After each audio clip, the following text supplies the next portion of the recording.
How's it going, guys? Josh or Miho here. Hope everybody's doing good and well and stuff. I got an album review to do for you, and I'm going to show it to you right now. This is the new album from the band Aldebaran entitled Embracing the Lightless Depths. This is released on Profound Lore Records. Now, if you're not too familiar with this band, they're based out of Portland, Oregon, and the best way to describe the sound of this band would be a very slow, sludgy, heavy, and crushing style of funeral doom. I mean, this is a band that really makes really long songs, but within the time lengths of the songs, they create a lot of balance, a lot of structure, and a lot of twists and turns within their music. It can be best evidented on their debut album, Dwellers in Twilight.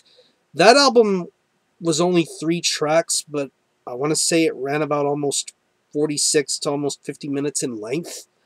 I mean, just really long, exhaustive songs, but they were really good. They were just amazing. Just the way the riffs, the guitar sounded, the stamina, endurance of the drums, the growling bellow in the vocals was just pure awesomeness.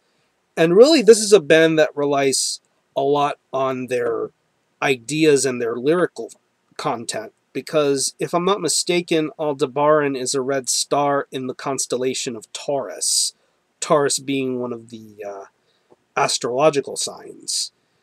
And in dealing with that kind of concept, they also talk about the mythological city of Carcosa, Lake Hali, the unspeakable one known as Hastur.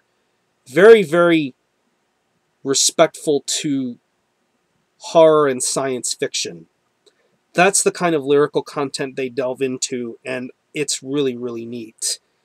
After that debut album, they did a couple of splits with Zoroaster and Unearthly Trance.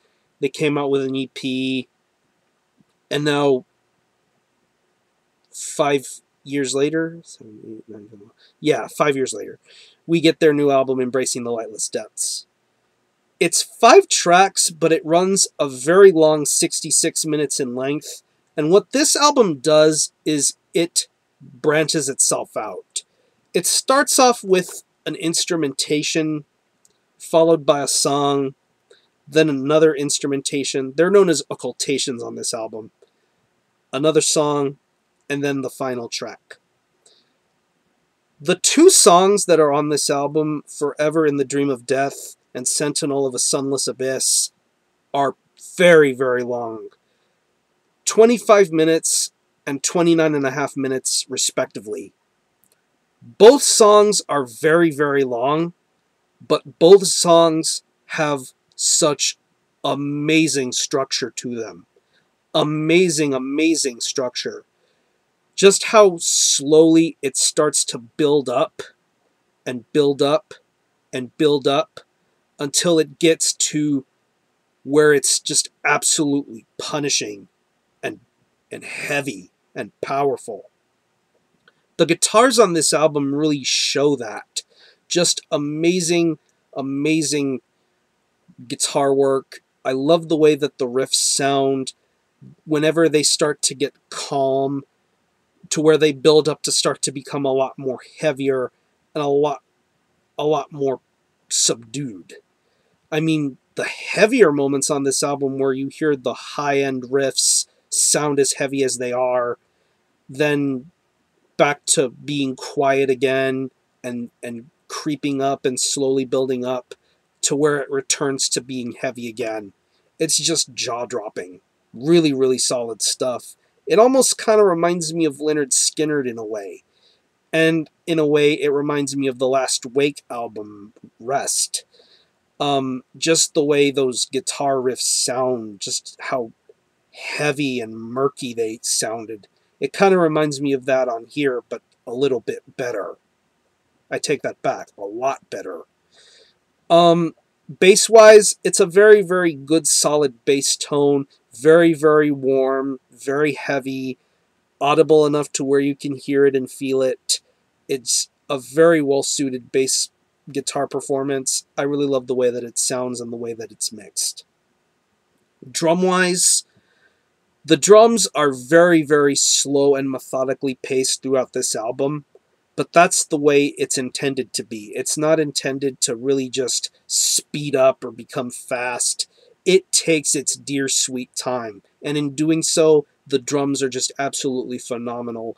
Just the way that the snare sounds, the way the kick is, the way that the cymbals are mic'd, just the way the drumsticks hit those drums just sounds absolutely amazing. It's a very, very beautifully, patiently crafted drum performance. It's just amazing. And we get to the vocals. Wow. The vocals are just bellowing and commanding. But the vocalist commands your attention with his bellowing growls. Just that almost emotion in his vocals. It just sounds amazing. And even when he does get into the lyrical content that this band is based off of, like Haster and Lake Holly, it's just amazing. Just the way he delivers those vocals. It's mainly a low guttural bellowing growl throughout, but even to the moments where he raises his voice just a little bit and you feel like he's about to be in some kind of a harmony, it's just amazing. This is an amazing vocal performance.